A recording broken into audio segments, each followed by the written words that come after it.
O ciclone é um fenômeno meteorológico causado por tempestades, ventos, chuva e um rastro de destruição. Na literatura poética da Bíblia, particularmente nos Salmos, algumas vezes o ciclone é apresentado como sendo um instrumento do juízo divino, como se Deus estivesse ali, no meio deles. Vem o nosso Deus e não guarda silêncio. Perante ele arde um fogo devorador. Ao seu redor esbraveja grande tormenta. Nós conseguimos capturar essa imagem tão forte de raios, trovões, ventos fortes, chuva, e no meio de tudo isso ali está Deus, soberano sobre todas as coisas. Mas é no livro de Jó que encontramos uma situação muito interessante. Jó passa todos os seus sofrimentos, pedindo a Deus a oportunidade de entrar, por assim dizer, diante do seu tribunal e expor o seu caso diante do justo juiz de toda a terra. E o pedido de Jó lhe é concedido e Deus aparece para ele.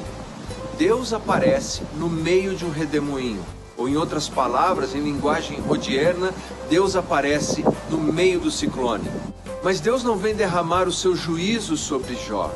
Deus vem oferecer consolo, graça e misericórdia por meio da sua sabedoria. A verdade é que a vida é repleta de ciclones, de tempestades, de desafios e dificuldades.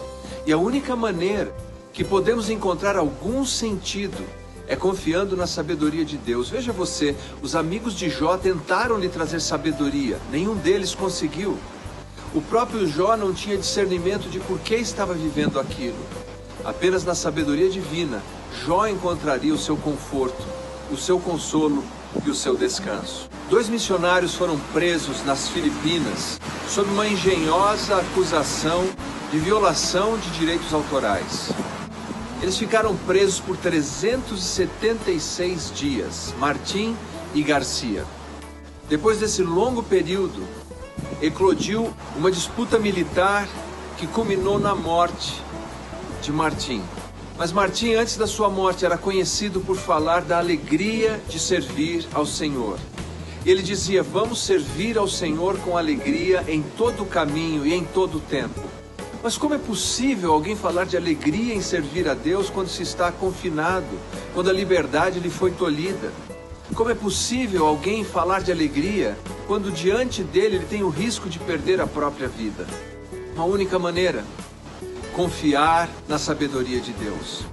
Quando a vida não faz sentido, quando não entendemos o caminho difícil e tempestuoso, quando os ciclones estão à nossa volta, confiemos na sabedoria daquele que nos guia e nos guia até mesmo de dentro das mais terríveis tempestades, de dentro dos mais imprevisíveis ciclones.